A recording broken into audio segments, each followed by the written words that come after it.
What if we could bring dinosaurs back to life? Hi, welcome to my channel.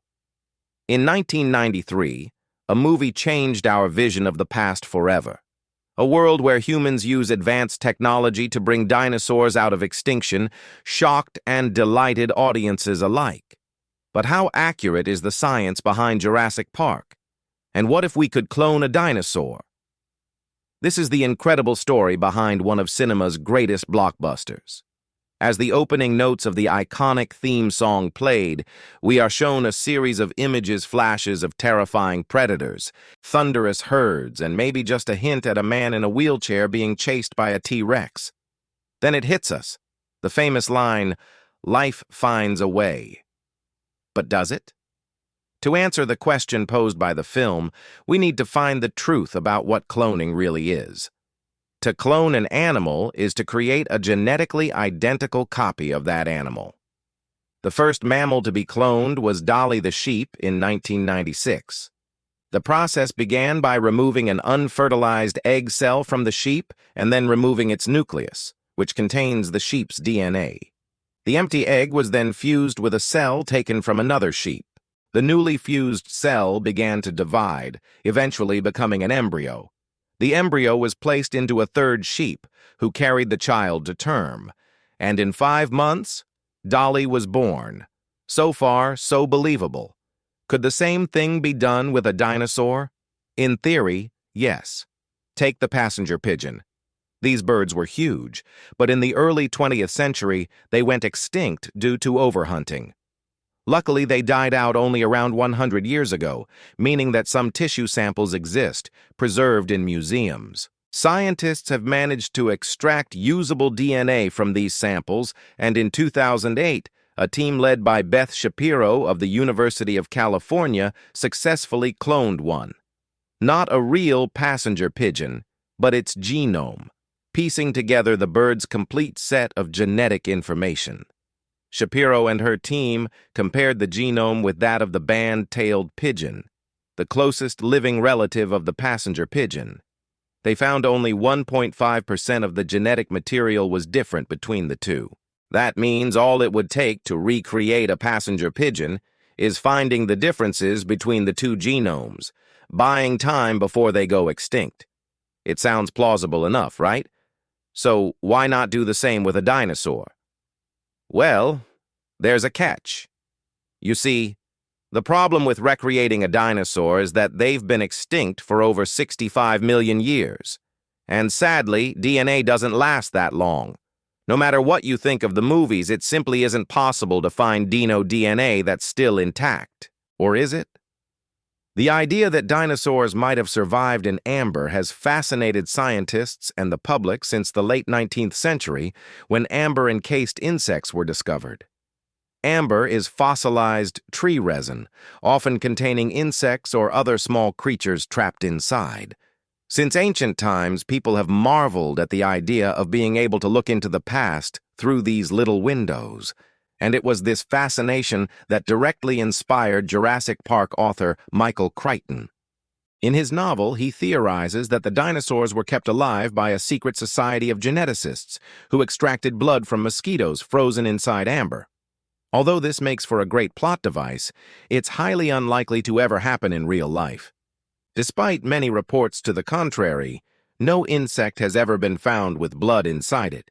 And even if we did, after 65 million years, all that would be left is a few fragments of proteins. Definitely not enough to make a clone. That hasn't stopped scientists from searching, though. In 2017, a paper was published reporting the discovery of an amber-preserved bird from Myanmar that lived 99 million years ago. It was soon nicknamed the Jurassic chicken. But while the bird did contain some soft tissue, like skin and feathers, none of the DNA could be extracted. So if we can't get our hands on pristine dino DNA, what else can we work with?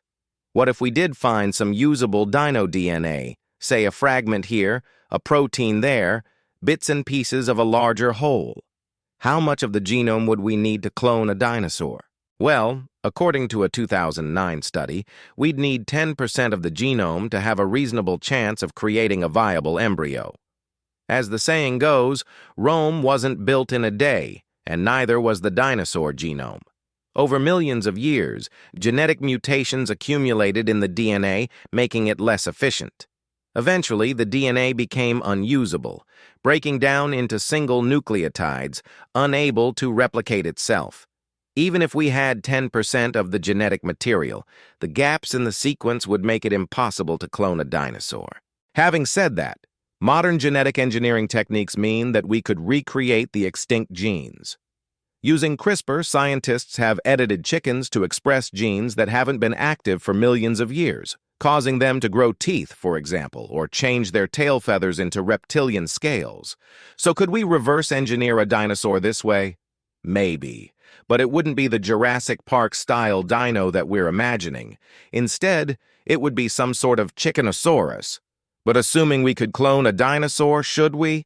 This is where the movie gets it right. In Jurassic Park, the main character, Dr. Alan Grant, argues that once they start tampering with nature, they could never stop.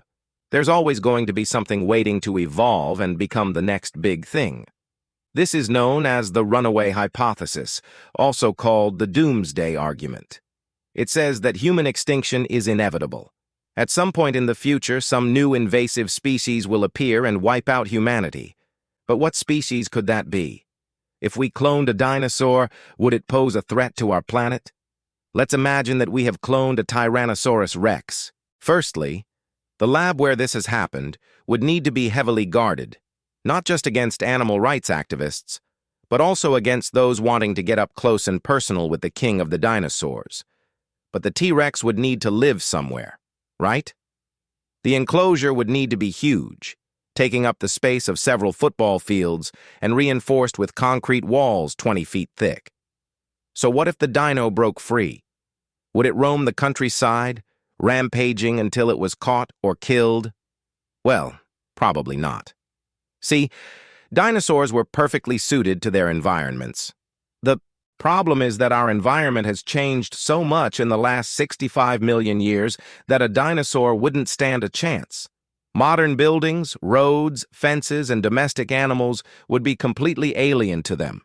They would have no idea how to react to cars, humans, or dogs. So it seems that our domesticated chickens would have better survival skills than a wild Tyrannosaurus. And let's not forget about the cold, hard facts of evolution. Dinosaurs aren't just big lizards. Their bodies evolved to be warm-blooded and agile. But that metabolism required a constant source of food. Reintroducing them into our ecosystem would disrupt the delicate balance, damaging crops and decimating livestock numbers. And that's without mentioning the toll it would take on the animals themselves. Being confined to a zoo enclosure or living in a world not meant for them would cause a lot of suffering, both for the dinosaurs and the humans sharing the planet with them. But what if we solved all of those problems? What if we created a dinosaur and housed it in a secure facility? Would that be any better? Think of the Jurassic Park movie where the park was destroyed by a combination of bad management, sabotage, and bad weather. Storms knocked out the power, allowing predators to break free and seek out their prey. With no security guards on duty, the guests were doomed. Unfortunately, this scenario isn't as unrealistic as you might think. In May 2022, an unknown person set fire to a skyscraper in Germany. They disabled the elevators and set fires on each floor, trapping people inside. Some made it out, but others weren't so lucky. Imagine a similar scenario, but in a Jurassic Park-style theme park. Evacuation would be impossible. Some dinosaurs would escape and wreak havoc, causing damage and injury. There are so many things that could go wrong. So is bringing a dinosaur back to life worth the risk? Jurassic Park tried to answer this question, but ultimately concluded that the ends justify the means. After all, it's not every day that you get the chance to see a dinosaur for real. But this attitude ignores the many ethical issues involved. We can't talk about dinosaurs without mentioning their famous motto, "Life finds a way." But perhaps there's another motto that fits them just as well. Curiosity killed the cat. Our insatiable desire to know whether dinosaurs could be brought back to life has led to this question being asked for decades. But while the science may seem possible on paper, there are so many obstacles in the way. The most important fact to remember is that dinosaurs have been extinct for millions of years. Their DNA is gone forever. Even if we could find some fragments, the missing genetic information could never be filled in. Instead, the best thing to do is study modern birds, the closest relatives of dinosaurs. They are living dinosaurs, showing us how life did indeed find a way. So, what do you think? Would you want to see a real dinosaur brought back to life? Let me know in the comments. Thanks for watching.